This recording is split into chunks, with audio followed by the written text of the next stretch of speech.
பார்த்துருப்பீங்க, மாண்புமிகு தமிழ்நாடு முதலமைச்சர் இன்னைக்கு ஒரு 2 நாளுக்கு முன்பதாக ரோட் ஷோ வருவதாக தகவல் தெரிவித்தது. ஆக முதலில் அது கூட்டமாக தான் ஏற்பாடு செய்யப்பட்டது. பிறகு மக்களுடைய எழுச்சியை பார்த்து மாண்புமிகு முதலமைச்சர் நான் வாகனத்திலிருந்து பேசவில்லை, நான் மக்களை இறங்கி சந்திக்கிறேன் என்று சொல்லி மக்களை ஒவ்வொரு இருபுறமும் சாலை இருபுறமும் ஏறக்குறைய ஒரு கிலோமீட்டர் தூரம் இன்று மக்களை சாலை இருபுறமும் கைகளை கொடுத்து அவர்களிடம் மகிழ்ச்சி வெள்ளத்தில் முதலமைச்சர் வந்தார். இறுதி வரை வந்து மக்களை சந்தித்துவிட்டு விடைபெற்று சென்றிருக்கிறார். இன்றைக்கு முதலமைச்சர் வந்த பிறகு தொகுதியில் எழுதி வைத்துக் கொள்ளுங்கள், இன்னும் ஒரு 5% வாக்குகள் அதிகமாக தான் இந்த தொகுதியில் விருகம்பாக்கம் தொகுதியில் கிடைக்கும். காரணம், மாண்புமிகு முதலமைச்சர் மீது மக்கள் வைத்திருக்கக்கூடிய பாசத்தை பார்க்கிறோம். மக்கள் தன்னெழுச்சியாக அவருடைய கைகளை பிடிப்பதற்கும் அவரை பக்கத்தில் வந்து ஒரு புகைப்படம் எடுப்பதற்கும் எந்த அளவுக்கு ஆர்வமாக இருக்கிறார்கள் என்பதை புரிந்து கொள்ள முடியும். யாராவது ஒருவர் யாரோ சொல்லி அழைத்து வர கூட்டம் என்று சொன்னால் அவர்களெல்லாம் ஒரு சிலை போல் நின்று கொண்டிருப்பார்கள். எதற்கு வந்தோம், ஏன் வந்தோம் என்று தெரியாது.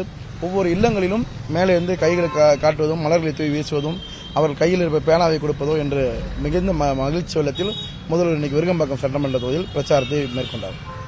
பல காணொலிகள் இணையதளத்தில் பரவிட்டு முதல்வர் வந்து சந்திக்கக்கூடிய மக்களை உதாசீனப்படுத்துறதா அது பரவிட்டு மூதாட்டி கூட வந்து மனு கொடுக்கும் பொழுது முதல்வர் கண்டிப்பாக இப்போ கூட பார்த்துருப்பீங்க, நான் அருகில் இருந்து பார்க்குறேன், தலைவரோட கையை பிடிச்சி இழுக்கிறாங்க.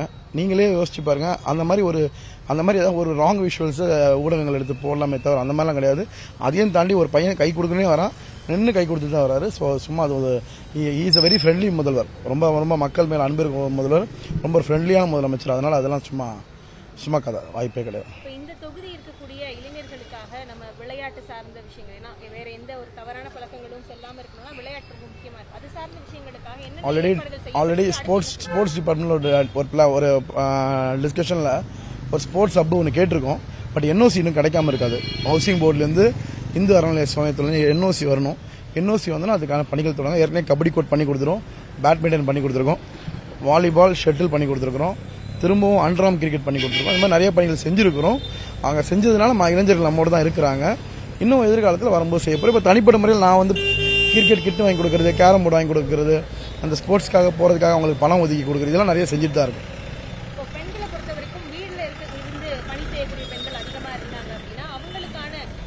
ஏற்பாடுகளா சுய உதவிக்குழு மூலமா இல்ல குறிப்பிட்டு சில விஷயங்களை கத்துக்கிறதுக்கான ஏற்பாடுகள் எதுவும் பண்ணப்பட்டிருக்கா நம்ம தொகுதியில? இனிமே மகளிர் மேம்பாடுக்காக எதிர்காலத்தில் அவங்களுக்கு மாண்புமிகு அமைச்சர் அண்ணன் மா சுப்பிரமணியன் அவர்கள் சைதை தொகுதியில் பண்ணி கொண்டிருக்கிறார். அதே விருகம்பாக்கம் தொகுதியில் நிச்சயமாக எதிர்காலத்தில் தையல் இயந்திர பயிற்சி, கணினி பயிற்சி எல்லாம் வழங்கப்படும்.